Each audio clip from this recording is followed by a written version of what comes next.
सृष्टि coaching YouTube channel में आप तमाम छात्रों का स्वागत है। आज हम लोग मौर्य वंश के महत्वपूर्ण प्रश्न का चर्चा करेंगे जो विभिन्न परीक्षाओं में आता है। इसे आप अंतिम तक देखते रहें, काफ़ी लाभ होगा। तो पहला प्रश्न देखिए छात्र, कौटिल्य के अर्थशास्त्र से क्या जानकारी मिलता है? तो यहाँ जो चॉइस दिया गया है उसका आंसर राजनीतिक जीवन होगा। अर्थशास्त्र से मौर्य वंश के प्रशासन का जानकारी मुख्यतः मिलता है। अर्थशास्त्र जो किताब है इसका खोज आता है किसने किया है? अर्थशास्त्र का खोज आर राम शास्त्री नामक विद्वान ने किया है। और कौटिल्य रहने वाले कहाँ के थे? तो यह जो है गांधार के रहने वाले थे। अगला प्रश्न है, मेगास्थनीज ने भारतीय समाज को कितने श्रेणियों में विभाजित किया था? तो इसका आंसर है 7, घ नंबर। यहाँ पर एक प्रश्न आपको यह भी आता है कि मेगास्थनीज जो यूनान से भारत आया था, यह सामाजिक विभाजन किस आधार पर किया था? तो यह मेगास्थनीज के द्वारा किया गया विभाजन आर्थिक आधार पर किया गया था।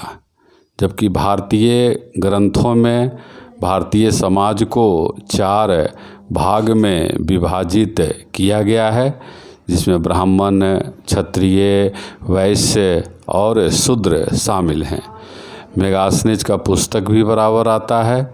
मेगास्थनीज का पुस्तक का नाम इंडिका है, जो मौर्य वंश के नगर प्रशासन का जानकारी देता है।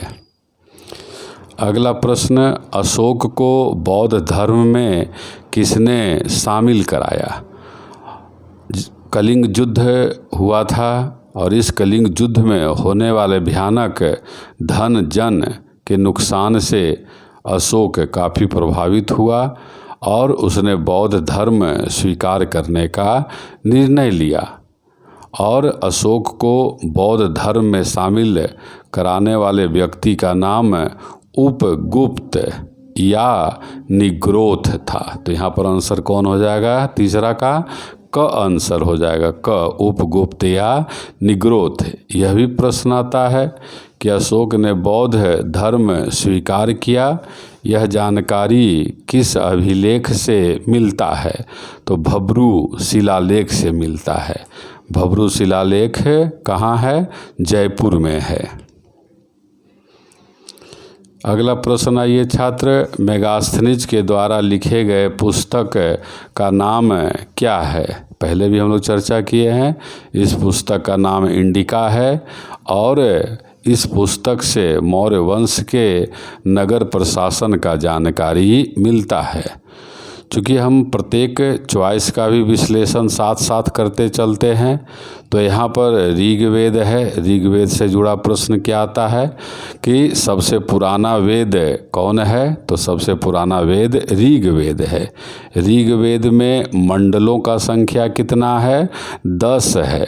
और इन 10 में सबसे पुराना मंडल 2 से लेकर 7 तक है, जिसे वंश मंडल या खंड मंडल कहते हैं।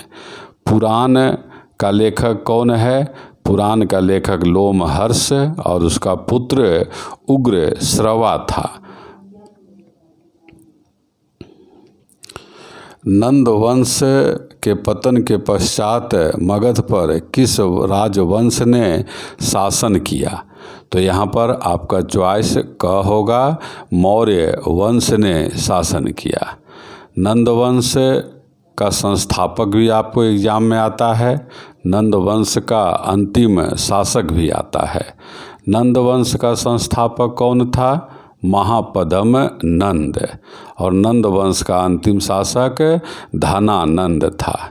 यहाँ पर आपको ये चारों वंश जो चॉइस दिया गया है छात्र, चारों का संस्थापक आप याद कर लीजिए। मौर्य वंश का संस्थापक चंद्रगुप्त मौर्य, शुंग वंश का पुष्यमुत्र शुंग, गुप्त वंश का श्रीगुप्त, कुषाण वंश का कुजूल कडफिसस। इस तरह से रिवीजन हम लोग कराते हैं। अगला प्रश्न आइए, अर्थशास्त्र का लेखक किसके समकालीन था? तो आपको तो पहले भी चर्चा कर चुका हूँ मैं छात्र कि अर्थशास्त्र का लेखक कौन था। तो अर्थशास्त्र का लेखक कौटिल्य था, और वह कौटिल्य किसके समकालीन था? तो यहाँ आंसर कौन होगा? ख, चंद्रगुप्त मौर्य होगा। चंद्रगुप्त मौर्य को और भी कई नाम से जानते हैं। चंद्रगुप्त मौर्य को एंड्रोकोटस और सेंड्रोकोटस कहते हैं। उसी तरह से अशोक को बुद्ध शाक्य और प्रियदर्शी कहते हैं। चंद्रगुप्त विक्रमादित्य को चंद्रगुप्त द्वितीय कहते हैं। समुद्रगुप्त को क्या कहा जाता है? बराबर परीक्षा में आता है। इसे भारत का नेपोलियन कहते हैं। अगला प्रश्न है, सहिष्णुता, उदारता और करुणा की त्रिविध आधार पर किस राजवंश की स्थापना किया था? किसने किया था? यहाँ 3 आधार है। कौन कौन आधार है? सहिष्णुता मतलब सबके प्रति समान नीति, उदारता और करुणा त्रिविध है। बहुत अच्छा प्रश्न है जो बराबर एसएससी रेलवे में आता रहता है। तो यहाँ पर आंसर कौन हो जाएगा? अशोक हो जाएगा। अशोक बराबर आता है। और यहीं पर इसी गुण के कारण एक और आता है कि भारत में पहली बार चक्रवर्ती सम्राट का अवधारणा कब आया? तो मौर्य वंश में पहली बार चक्रवर्ती सम्राट का अवधारणा पैदा हुआ था। रंजीत सिंह का राजधानी आता है अमृतसर और लाहौर था।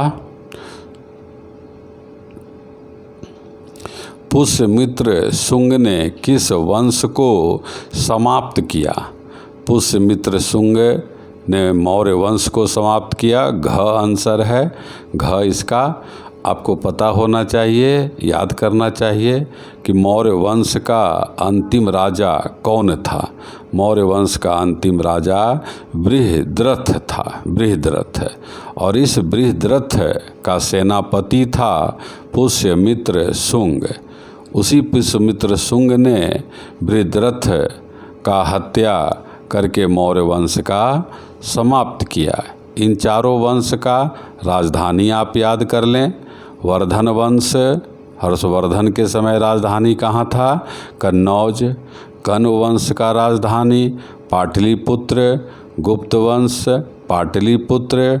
मौर्य वंश पाटलिपुत्र। तो इस तरह से चॉइस से भी क्वेश्चन याद करना है। अगला प्रश्न है, मुद्रा राक्षस का लेखक कौन है? तो मुद्रा राक्षस का लेखक अश्व विशाख दत्त था। विशाख दत्त ख नंबर चॉइस है। और इस पुस्तक से नंद वंश के पतन का जानकारी मिलता है। यह भी प्रश्न आता है छात्र कि मुद्रा राक्षस का टीकाकार, टीका मतलब टिप्पणी लिखने वाला कौन विद्वान था? तो उसका नाम था ढूंढी राज। ढूंढी राज था। इस पुस्तक में चंद्रगुप्त मौर्य को वृषल या कुलहीन, वृषल या कुलहीन कहा गया है। और इन ग्रंथ में मौर्य वंश को शूद्र भी कहा गया है।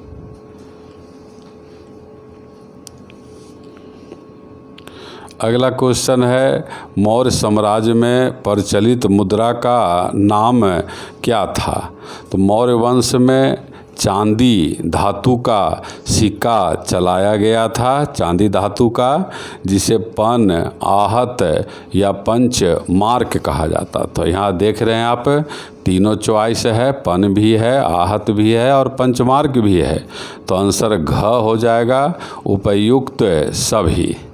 फिर आता है कि मौर्य वंश के जो सिक्के थे उस पर क्या चित्र बना हुआ था? तो इन सिक्कों पर चित्र बना हुआ था मयूर का, पर्वत का और अर्ध चंद्रमा का बना हुआ था। यह भी एक प्रश्न आता है कि भारत में पहली बार सिक्कों का प्रारंभ कब हुआ? तब इसका आंसर होता है मौर्य वंश में पहली बार सिक्का प्रारंभ हुआ। मौर्य वंश का स्थापना किसने किया था? तो यह प्रश्न जो है इसका आंसर ख हो जाएगा, चंद्रगुप्त मौर्य ने मौर्य वंश का स्थापना किया। और मौर्य वंश का शासन काल आते रहता है छात्र, आपको याद करना है। मौर्य वंश का शासन काल है 321 ईसा पूर्व से 185 ईसा पूर्व। तो मौर्य वंश का पहला शासक जहाँ चंद्रगुप्त मौर्य है, वहीं मौर्य वंश का अंतिम शासक पीछे हम लोग चर्चा कर चुके हैं बृहद्रथ था। फिर यहाँ पर आपको याद रखना है क नंबर में बिंदुसार है। बिंदुसार हर्यक वंश का राजा था। बिंदुसार चंद्रगुप्त मौर्य के बाद शासक बना था। बिंबिसार हर्यक वंश का राजा था। अगला प्रश्न आइए, प्राचीन भारत का शासक जिसने अपने जीवन के अंतिम दिनों में जैन धर्म को अपनाया था? तो इसका आंसर क हो जाएगा। जैन धर्म को अपनाने वाला सम्य शासक कौन था? तो चंद्रगुप्त मौर्य था। चंद्रगुप्त मौर्य जिसने पाटलिपुत्र को मगध का राजधानी बनाया था।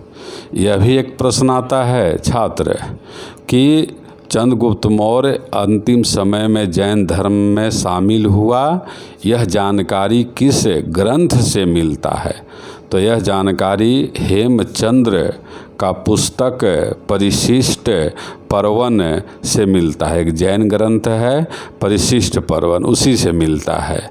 और यह अंतिम समय में कहाँ चला गया था? श्रवणबेलगोला कर्नाटक में है, वहीं यह चला गया था। अगला क्वेश्चन है, मौर्य काल में अधिकारियों को क्या कहा जाता था? बराबर आता है। मौर्य काल में अधिकारियों को क्या कहा जाता था? तो यहाँ पर जो चॉइस है घ होगा, कोई नहीं, क्योंकि मौर्य काल में अधिकारियों को तीर्थ या अमात्य कहा जाता था।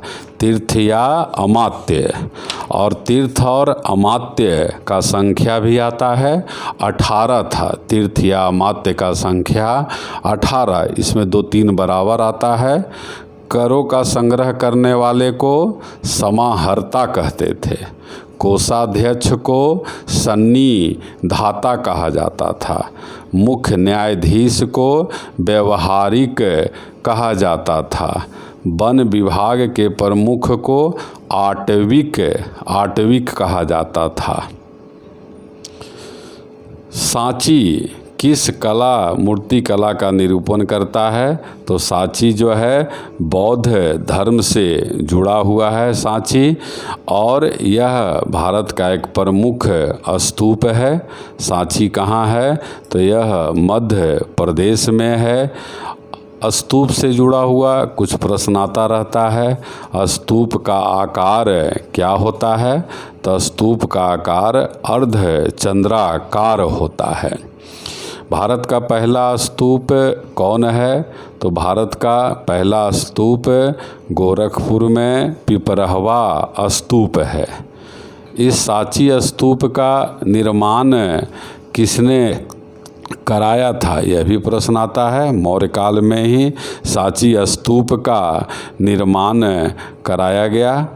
और भरहुत स्तूप भी एक है, आता रहता है। अगला क्वेश्चन, चंद्रगुप्त के शासन विस्तार में मुख्य रूप से किसने मदद किया था? तो चंद्रगुप्त मौर्य और बिंदुसार दोनों का प्रधानमंत्री चाणक्य था। तो यहाँ पर आंसर ग हो जाएगा, चाणक्य हो जाएगा। ख उपगुप्त के लिए भी पीछे आपको याद कराया गया है कि अशोक को बौद्ध धर्म में शामिल किसने कराया? तो उपगुप्त ने कराया था। कालिदास के लिए भी कई क्वेश्चन आपको याद करना है। भारत का शेक्सपियर किन्हें कहा जाता है? तो कालिदास को कहा जाता है। कालिदास किनके दरबार में रहते थे? तो गुप्त वंश का शासक चंद्रगुप्त द्वितीय या चंद्रगुप्त विक्रमादित्य के दरबार में रहते थे। इनका पुस्तक क्या क्या है? रघुवंशम, ऋतु संहार, मालविकाग्निमित्रम। अगला क्वेश्चन आइए छात्र, कलिंग विजय के उपरांत अशोक ने किस धर्म को अंगीकार कर लिया था? तो पहले भी हम लोग इस क्वेश्चन को चर्चा कर चुके हैं। कलिंग युद्ध का जानकारी अशोक के किस शिलालेख से मिलता है? तो कलिंग युद्ध का जानकारी अशोक के 13वें शिलालेख से जानकारी मिलता है। और इस युद्ध में काफ़ी जन धन का नुकसान हुआ था, इसलिए ही अशोक ने बौद्ध धर्म स्वीकार कर लिया था। यह भी आपको याद करना है छात्र कि कलिंग युद्ध हुआ कब था? 269 ईसा पूर्व से 278 ईसा पूर्व। 269 से 278 ईसा पूर्व में यह युद्ध हुआ था। अगला प्रश्न याद करिए, यहाँ 4 वंश दिया हुआ है। भारत का प्राचीनतम राजवंश कौन था? इस तरह का प्रश्न बराबर आता रहता है, इसीलिए वंश को आपको क्रम से याद करते रहना है। तो यहाँ पर सबसे प्राचीन वंश कौन हो जाएगा? तो सबसे प्राचीन वंश मौर्य वंश हो जाएगा। पीछे भी आपको याद करवाए थे, यहाँ पर भी फिर से इन वंशों का संस्थापक याद करिए, इन वंशों का अंतिम राजा याद करिए, इन वंशों का राजधानी याद करिए, तो आपको काफ़ी परीक्षा में लाभ होता रहता है। इसीलिए हम लोग हर एक चॉइस का भी रिवीजन कराते रहते हैं। अब कुषाण वंश है, इसका संस्थापक कुजुल कटफिसस है। कण्व वंश का संस्थापक वासुदेव कण्व है। गुप्त वंश का श्रीगुप्त। अगला आइए, किस राजा का नाम देवान प्रियदर्शी था? हर एक परीक्षा में आप देखिएगा इतिहास में शासकों का उपनाम आता रहता है। तो यहाँ पर जो क्वेश्चन है उसका आंसर क होगा। सम्राट अशोक का उपनाम देवान प्रियदर्शी था। इससे जुड़ा कुछ प्रश्न आपको याद करना है कि किस अभिलेख में अशोक को प्रियदर्शी कहा गया है? तो आंध्र प्रदेश में एक अभिलेख है, मस्की अभिलेख है। उसी मस्की अभिलेख में अशोक को बुद्ध शाक्य और प्रियदर्शी कहा गया। चंद्रगुप्त मौर्य को एंड्रोकोटस और सेंड्रोकोटस याद कराया हुआ है। गौतम बुद्ध को एशिया का रोशनी कहा जाता है। अगला है, मौर्य काल में भू राजस्व को क्या कहा जाता था? तो मौर्य काल में भू राजस्व को भाग कहा जाता था। क आंसर हो जाएगा क। और यह जो भू राजस्व है, मौर्य काल का एक क्वेश्चन और आपको याद करना है कि मौर्य काल में आय का मुख्य स्रोत क्या था? तो मुख्य स्रोत भू राजस्व ही था, क्योंकि इस समय का मुख्य व्यवसाय कृषि था और भू राजस्व कुल उपज का 1/6 लिया जाता था। इसके अलावा भी कई कर का वसूली होता था। जैसे इस समय राजकीय भूमि से जो कर लिया जाता था उसे सीता कहा जाता था। धार्मिक कर को बलि कहा जाता था। सिंचाई कर भी लिया जाता था। अगला है, बिंदुसार ने विद्रोहियों को दबाने के लिए, कुचलने के लिए अशोक को कहाँ भेजा था? तो अब यहाँ पर जो है इसका आंसर कौन हो जाएगा? इसका आंसर जो है तक्षशिला। तक्षशिला में विद्रोह हुआ था, इसे दबाने के लिए भेजा जाता है, गया था। तक्षशिला के लिए कुछ प्रश्न आप याद कर लीजिए छात्र। आता है, किस महाजनपद का राजधानी तक्षशिला था? तो गंधार महाजनपद है। फिर आपको याद करना है, भारत का प्राचीनतम विश्वविद्यालय कहाँ था? तब आंसर होता है तक्षशिला। फिर उज्जैन भी आपको याद रखना है। अवंती महाजनपद था जिसका राजधानी उज्जैन था। बज्जी का राजधानी वैशाली था। फिर अगला है मौर्य काल, थोड़ा देखिएगा शुद्ध है, मौर्य लिखा हुआ है। मौर्य काल के अभिलेख किस लिपि में लिखे गए हैं? तो मौर्य काल के अभिलेख 4 लिपि में लिखे गए हैं, और वह चारों लिपि कौन है? ग्रीक, खरोष्ठी, ब्राह्मी और अरमाइक, यह 4 लिपि है। तो यहाँ पर चूँकि क ख ग तीनों में है, तो आंसर कौन हो जाएगा छात्र? आंसर हो जाएगा घ, उपयुक्त सभी में लिखा गया है। एक प्रश्न और आपको यहाँ याद रखना है कि इन चारों लिपि में सबसे ज़्यादा किस लिपि में लिखा गया? तब आंसर होता है ब्राह्मी लिपि। ब्राह्मी लिपि जो है बाएं से दाएं लिखा जाता था, और खरोष्ठी लिपि दाएं से बाएं लिखा जाता था। अशोक ने अपने सभी अभिलेखों में एक रूपता से किस प्राकृत का प्रयोग किया है? तो आपको यहाँ ध्यान रखना है, लिपि आता है और भाषा आता है। तो भाषा प्राकृत है और लिपि तो पीछे हम लोग चर्चा किए ही, 4 लिपि में लिखा गया है। तो भाषा प्राकृत है, और प्राकृत को कई भाग में विभाजित किया गया है। तो उसमें जो है आंसर कौन है? मागधी। मागधी ग नंबर पर जो आपका चॉइस है दिया हुआ है, उसको आपको याद कर लेना है। ग नंबर आता है। भारत में अभिलेख का प्रारंभ किसने किया?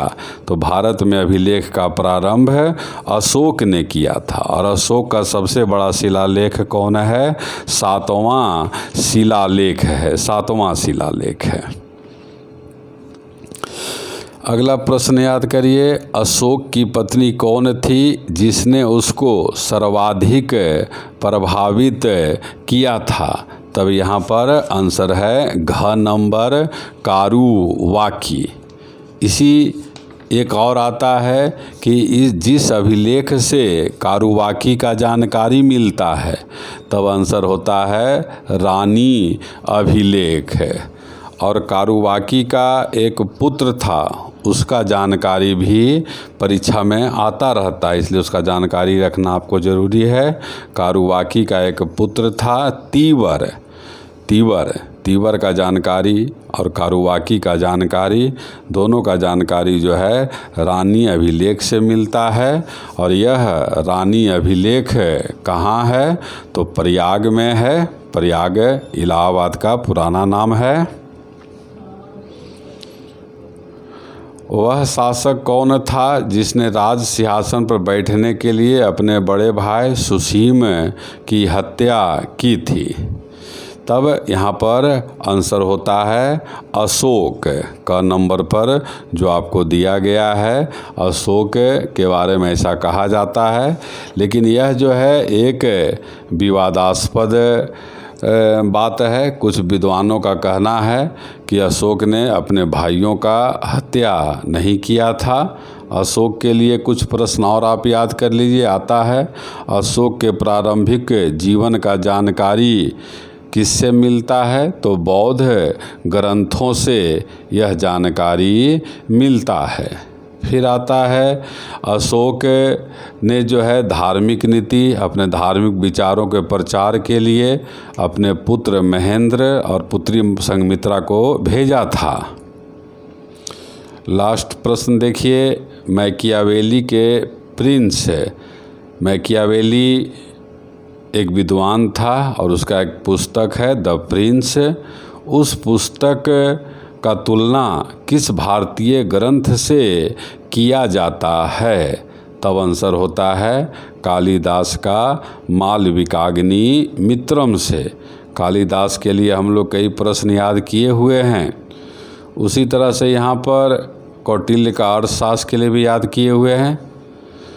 आपने देखा कि कम समय में आपको बेहतर जानकारी लेकर मैं आपके सामने आया हूँ। यदि आपको यह YouTube चैनल अच्छा लगता है तो ज़रूर सब्सक्राइब करें, लाइक करें, कमेंट करें। और आपसे हमारा आग्रह है कि आप अवश्य हमें सुझाव देते रहें, उसके अनुसार मैं आगे कार्य करूँगा। धन्यवाद।